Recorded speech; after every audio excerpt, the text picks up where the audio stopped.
Hello and welcome to today's edition of Route 664, the Road to Human Kindness. I'm Les Winston, and I am all about getting you to believe in the words of Endow America. Endow America is a very important thing that we need to do. We need to get a way to change what's happening in the country, make a quantum change from government being responsible for us back to the community being responsible for us. And each of us can do something about that on our own. We can use social security devices, the devices that are given to us by the tax code. The Internal Revenue Service has acknowledged for many, many years that these are viable tools that can be used by individuals to create their own endowment and then pass an endowment on to their favorite charity. And that's a very powerful tool that not enough people are using. It's what we are teaching, what I believe is the most important aspect of our future from a financial planning perspective. It will help our government, it will help our country, it will help us individually, and it will give us more certainty about our own plans for the future.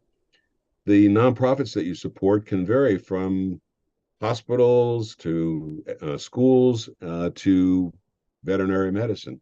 My guest today is Sherry Buckles. Sherry is the assistant dean at the College of Veterinary Medicine in North Carolina. Good morning. How are you? Good morning, Les. I am great. Thank you for having me on here today. I'm very excited. I love your message. Good. So tell me a little bit about the work of the foundation. I assume that you're building to help veterinary students. Tell me a little bit more about what the purpose of the foundation is. Yeah, absolutely. So the NC State College of Veterinary Medicine is part of NC State University.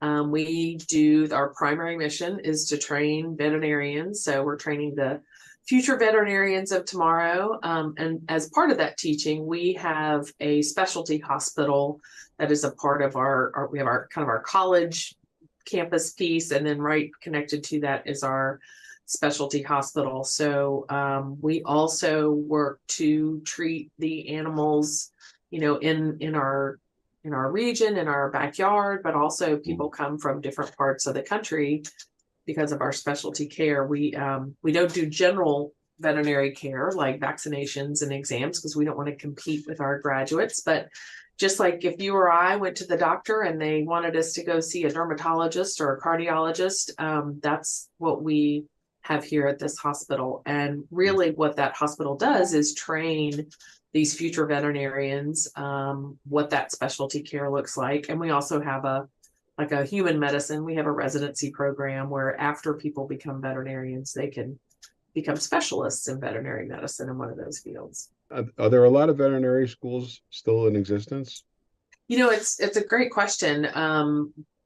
Currently, there's 30 across the country, so really not that many veterinary schools. Over the next 3 years, we know there's about 5 more that are being started. They're a different model. They're going to be just classroom and laboratory education. And then rather than having a hospital, they're going to partner with local veterinarians for that additional training for students. There's a real shortage of veterinarians in the country. Unlike human medicine doctors, they don't typically make a lot of money when they graduate, but they do graduate with quite a bit of debt. So we're trying to remedy they have to be that. dedicated. I imagine they're more dedicated to animals than they are to humans. So Exactly. And it's competitive, right? There's only 30 colleges, so it's a lot harder to get into veterinary school. But I tell you, the ones that are here, they never cease to amaze me. They are really dedicated. I always tell people, human doctors have to know everything that's going on with the human body, but our veterinarians have to know what's going on with every other species on the planet. So it takes a lot more to learn all that, I think. And they can't speak to us, which is challenging. well, sometimes that's better than. Yeah, right. Yeah.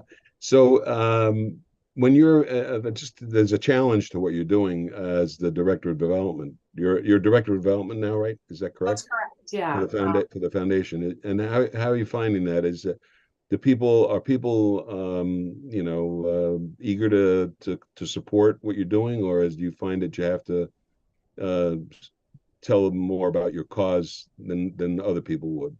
It's really interesting. And again, it's one of those, I previously worked in human healthcare fundraising. I've been here for a little over 9 years.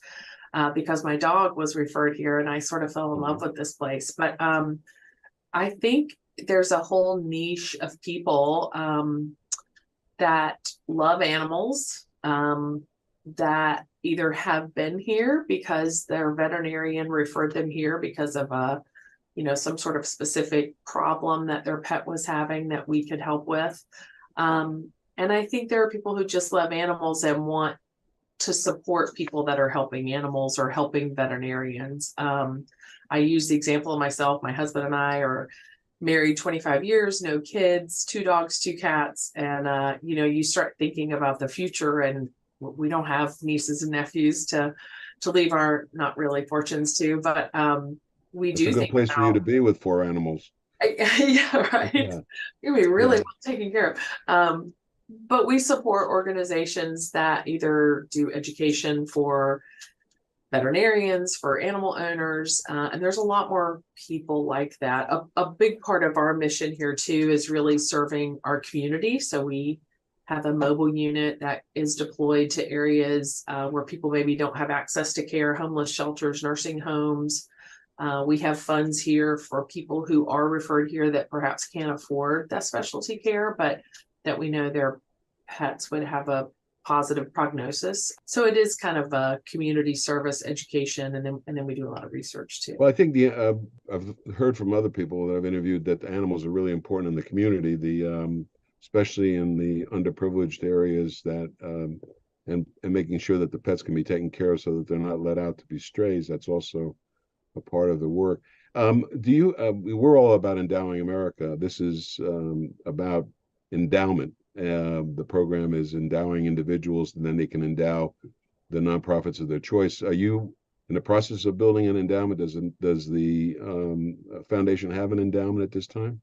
We do have an endowment, and again, really, as a part of NC State, we at the vet school have our own individual 501c3, which is the North Carolina Veterinary Medical Foundation, and our endowment is separate from the rest of the university, but we do choose to manage those assets with the university, kind of get that buying power, with the endowment, because their endowment, of course, is a couple of billion, and ours is not quite $1 million. So, but it is a priority. I think ensuring that the work we're doing today, or the work we think needs to be done tomorrow, can be funded through those gifts that we receive and invest today is really important.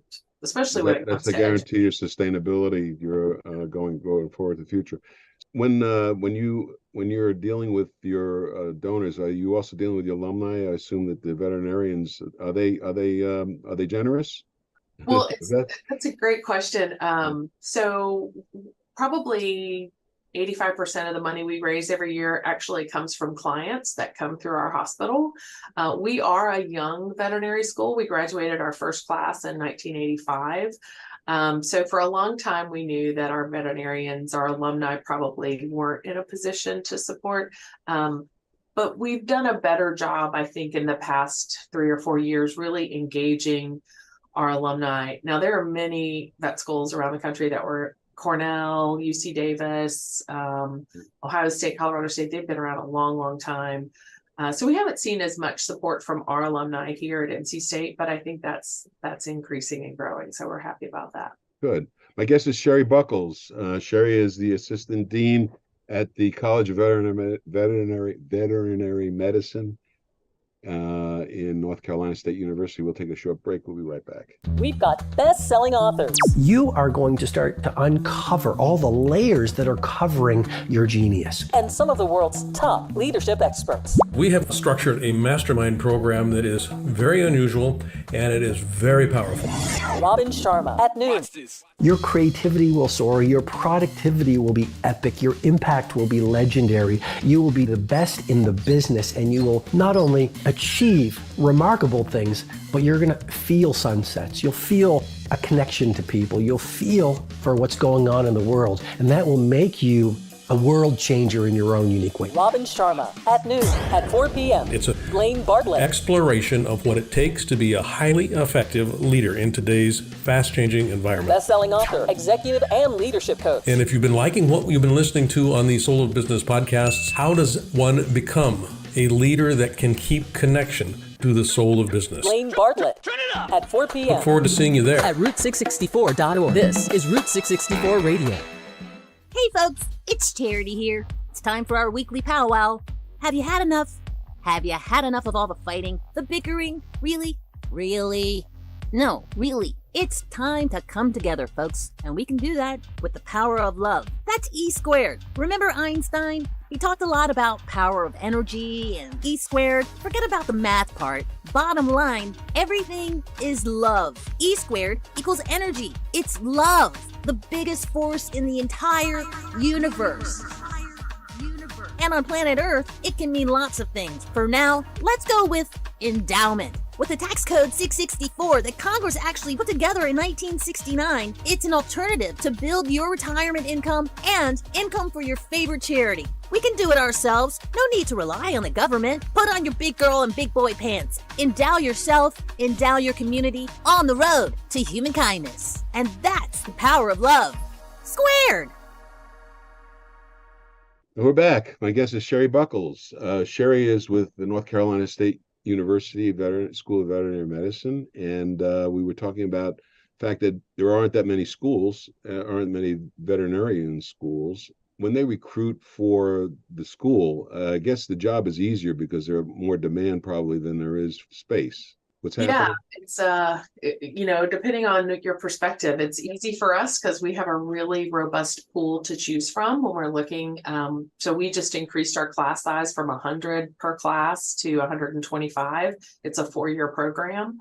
But with all those increases, you have to build up your infrastructure as well. But for those 125 slots, we get about 2,500 applications. Wow.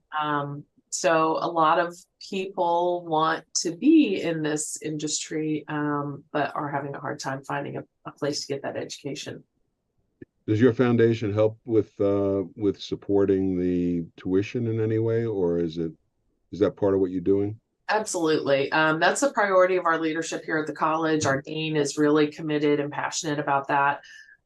Knowing that we do have one of the lowest tuitions in the country. It's about $25,000 a year for in-state tuition. North Carolina is one of those states that you can move here and establish residency in a year and then be considered in-state. And for any gifts we have that are non-endowed cash gifts that give at least a full ride, the college will match that. So we're trying really hard, knowing that if more of our veterinary students can graduate without debt, A, they're more likely to enter the field, and B, we want them to go into those rural areas, maybe where they're from, maybe just where there's a greater need, regardless of having to get a job, to help pay some school debt back. I've heard the term veterinary deserts. What does that mean? Yeah, it's a very real thing. I think back, 20, 30, 40 years ago, you think about, I grew up in a rural area in Louisiana. There weren't a lot of vets. Most of them did everything from the family horse and cow to the dog or whatever.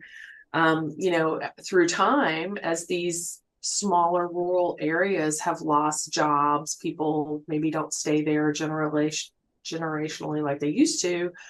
They move away, and nobody wants to go move into a practice with a handful of clients or people you got to drive, an hour to go see. And then we've also seen, some of the larger corporate veterinary organizations, they buy those and they close them. And again, they're building a bigger operation where there's more people, more need, which totally understand that. But we're trying harder to make it easier for people to practice rural veterinary medicine and enjoy it. Does that mean that they're also dealing with larger animals? Because I know there is a distinction, isn't there, for people who go into dogs and cats and just Horses and cows. yeah, as opposed to horses and cows. Yeah, there is. It's a really great point. There's large animal medicine, and then there's small animal medicine, and the large animal, and there's mixed. Some people have a combination of both. And there's a even greater shortage just in that large animal medicine. We experience that here in North Carolina. We're one of the largest state of people that own horses as pets, if you will, especially for a state that we don't have horse racing or anything here.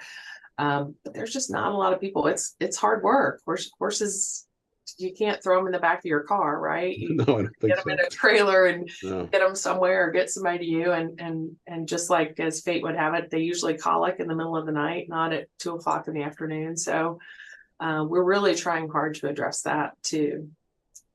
What is the thing that you would tell to a student, somebody who's in undergraduate school, maybe has has a leaning to go into, is in the sciences and so on, wants to go into field of medicine? Would you encourage them to become vets, or would you say it's too tough to get in, or what? Well, it's a great question. I have my cousin's daughter is actually in that boat herself. She's like trying to decide if she wants to be a veterinarian or a lawyer. I'm like, wow, those are really different Vote fields. for veterinarian. Be a lawyer for veterinarians. Be a lawyer for animals. I think the biggest thing, and you don't always have to have that science background. Of course, that's going to help. But just like everything else, our curriculum is changing and getting better. We're finding better ways to teach students. So we have students that come undergrad that are, have an arts major or a mathematics major, not necessarily the sciences. But I think the advice I would give is, if you're really interested in it, connect with a veterinary school that you're thinking about or that's close to you, because we offer a lot here, guidance for students from middle school up about these are the things you should probably focus on. And some of it, in addition to your school, is how you spend your volunteer time. Do you volunteer with your SPCA? Have you done a project in school that somehow demonstrates, that passion for animals or medicine? But they can really help guide students, like what they really need to be focusing on with their school and with their additional time. And we also offer like vet camp. That's something that NC State does, where you can kind of come for 2 weeks in the summer and really get a full immersion into it and make that decision before you start paying for college applications. Okay. My guest is Sherry Buckles. Sherry is the assistant dean at the College of Veterinary Medicine and heads up the foundation for the veterinary medical school. And how can people reach out to you if they want to help support the work of the foundation? Yeah, please. Anybody has any questions or wants more information, they can go to our website, which is www.cvm.ncsu.edu. And of course, if you want to reach out to me directly, you can email me at Sherry, SHERRY Buckles, BUCKLES at ncsu.edu. And I'd love to talk to anybody. If anybody's ever in the area interested in touring our campus, we love to show this place off. So I'm always happy to do that as well. I'll take you up on that. Yes, Yeah. please, Wanda, please. I have a question before you go. Yeah. You were talking about your curriculum. Do you guys stress holistic care, or is that up and coming? Is that more of a thing, or are you more technical? Because I know when I go to my vet, I feel like they're using a lot more machines than they used to. Yeah, I think, it's technology, right? But I do think we do a whole lot, what we call our rehabilitation medicine. We do a lot with animals like we do with humans. So if you and I go and we've got knee pain or joint pain, maybe we've got some PT exercises, or we get, acupuncture or heat therapy. We're doing all that with our animals as well, small animal and large animal. We have water treadmills, again, trying to get them to move in a weightless environment to help keep those joints going. So we do that sometimes in lieu of surgery or post surgery to help with recovery. But that said, we also, and technology is amazing. I mean, we've got things now. We do pacemakers in dogs. Like, that blew my mind the first time I heard that. But we've Really? got like 3 or 4-year-old dogs that come in here that have heart defects that they were born with, and we're able to install a pacemaker, and they live another 10 years. So it's a little bit of everything. I think it is more up and coming probably in the last few years than it used to be, especially in large animal, the holistic care. That's interesting. I didn't think that there would be something like that.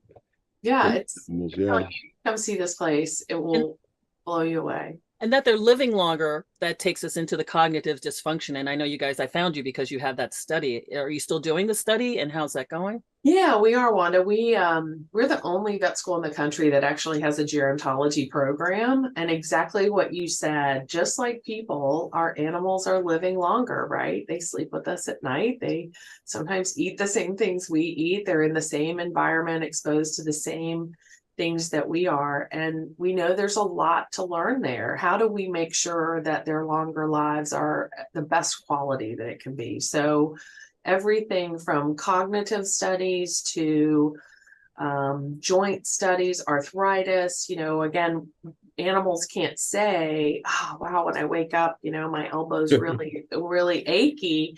So we have people here that are studying pain at the level, which it will translate to human medicine eventually. But, how can we look at pain receptors and do an x-ray or do an ultrasound or do a blood draw that says, wow, we can see in this right here, they're really experiencing some pain. So let's make sure we're either treating that some way, either with physical therapy or medication, so that they're feeling a better quality of life.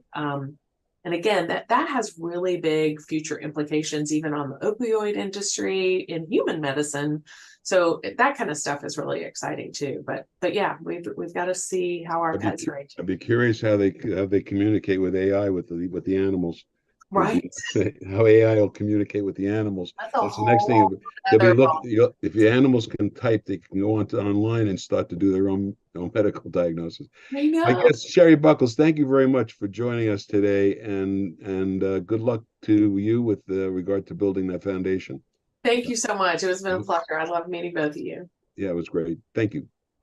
Hey folks, it's Charity here. 664 equals Endowment squared. That means income for you, benefits for all. It's a way to help make the world a better place. Peace through prosperity, prosperity through peace. Join us at socialsocharity.org. And welcome to the studio today. We just back from a vacation. I spent a beautiful week on the Evrima, which is the Ritz-Carlton's new cruise ship, and I was lucky enough to go with some friends, and we got to talking one night during dinner, and I said, what kind of hobbies you have? And my friend says, well, I do a doo-wop show. I didn't even know that. So I wanted to have an opportunity to talk about it on the air. And my guest is Alan Seifer. Alan, how are you? I'm doing fine today, Gus. Great. I was very intrigued because doo-wop is, I grew up with doo-wop. Dumba, dumba, dumba, dumba. I remember Frankie Lyman and the Teenagers. Nonsensical syllables. Exactly. And but it was always interesting because there was no like musical instruments involved, and they were using their voices to do that a cappella. What is the future of doo-wop today? Do you think that there's going to be a resurgence in that kind of music because of its simplicity? I think the a cappella groups are still around. In our days when we grew up in New York City, and in the inner city was urban group harmony. It was a music of the streets. They would mimic the instruments. They'd always sing a cappella. One guy would mimic a horn, one guy would mimic a sax, and they sounded like they had instruments behind them, and with nonsensical syllables and other noises. And later on, most of them couldn't play instruments, but later on the big groups did have bands backing them. But there's still in Europe and somewhat in the United States, there are groups still singing a cappella, and they're having shows all over the world, actually. And are they doing covers or are they doing new music? Some both. Yeah. Covers and some of them new music, mostly covers, bringing back the old sound. Yeah, I remember the first, I guess my first audio experience was Shaboom. And I think I heard the Crew Cuts version, but that was originally done by The Chords. By the Chords, Yeah, Bronx group, your old neighborhood. Yeah, yeah, and I've listened to them recently. The comparison between the two, very interesting the way that they changed the harmonies. There was always that bass voice that came in, and it was it just was a simpler type of language actually in the music. I kind of miss that. Yeah, it was simple and it had soul. The black groups back then had a lot of soul, and they actually invented, it was earlier rhythm and blues, but it came from a gospel sound that they integrated it when a lot of the singers lived in the South, in the deep South, and they moved up to the cities. And when jobs opened up in like Detroit or Philadelphia, Cleveland, and they moved up there, and a lot of them had been singing in church with their parents, and then in the 50s, it evolved into a group harmony sound, an inner city sound, and these kids started singing in groups in the city, and singing a primitive kind of R&B, it morphed into soul and then rap today, but that was the origin back then. So you created a doo-wop show called the Doo-wop Cafe, and you can find it at doo-wopcafe.org, and it's 3 hours on Tuesday nights from 8 to 11 p.m. You do that live. Right, that's my show, but during the day and night, they have other disc jockeys from all around the world actually broadcasting from their houses, playing their own MP3 files now. But when it started, I used to play my records. It was analog. So I just put the records on with the scratches and play that over there. Then we had to change to digital, which was a little confusing for everybody. We had to learn how to play MP3 files. Okay. And so Doo-wop Cafe is 24 hours a day? Yes. Okay. So you can hear doo-wop on Doo-wop Cafe, but you can hear your segment of it. Mine is Tuesday night, 8 to 11. Okay. And that's now this is going to be a doctor's segment. I want to tell people that to me, when people talk about retirement, and we're both, maybe over the point where we should have, at 65, we should have retired. Right. But retiring has got different connotations today, and we do a lot of things that we like to do now instead of have to do. And this sounds like something you love to do. I know that you do medical exams for pilots. That's what your main right now main function. I was trained in family practice, but now I've morphed into just seeing pilots, mostly commercial pilots. Keep the sky safe for democracy. Okay. All right. It's getting a little bit too political, but that's it. So I like the idea that you're working at your genius. We talk about that here a lot. I talk about it. I believe that that's the pinnacle of when we reach the point where you're doing what you like to do and you enjoy doing it 24 hours a day and never get tired of it. And that's kind of sounds like you've adjusted your practice that way too, in a way. Yeah, my practice, and I've been collecting records since I was 12 years old, and my mother never threw them out. Okay. And I still have all those records, and I still collect them. I have thousands of group harmony records in my attic. Are those vinyl? Vinyl, all vinyl, 45s mostly. Okay. And I still go to shows and buy and collect. All right. That's, I mean, to me, that's the best part of where we get to when we have that privilege to be able to do what we want to do. Yeah, my guest is Alan Seifer, and he has his own segment on Doo-wop Cafe from 8 to 11 on Tuesday nights, and you can hear his special brand of music that he likes. And so tell me a little bit about that. I mean, they all had names. The Triumphs and the Crests and Cadillacs. Frank Lemon and the Teenagers was one of my earliest favorites. That Why Do Fools Fall in Love, and it's been covered many times after that. But that was the best to me. That was real doo-wop. That was we call it a kiddie group. It was a kiddie lead. He was 12 or 13 years old, and the guys in his group, the four others, like 14 or 15. They're from Harlem. A lot of great groups came out of Harlem. And his brother, Louis Lyman, when he became famous, Louis Lyman formed the group The Teen Chords, and he also made records. He wasn't as famous as his brother, Louis, but that definitely they were pioneers in the group harmony They didn't make much in those days. No, they didn't make a lot of money like today. No. That's for sure. Yeah, and I think it was the competition was pretty significant, but there were some record producers, companies that produced like Chess, Checker, Argo. Those were the early ones. Yeah, there was a lot of major labels like that, Capitol, but there was a lot of independent labels like in New York City, like Whirl and Disc and Atco Records and Atlantic Records, which later on Atlantic became very big and they sold out for a couple of $1 million. But there were hundreds and thousands of little record companies. Maybe they'd put out one record and it would fail. Maybe they were tax shelters for other people. You know, one-hit wonders. One-hit wonders. Yeah. My guest is Alan Seifer, the host of Doo-wop Cafe between 8 and 11 on Tuesday nights. If you want to hear his choices in the doo-wop world, tune in.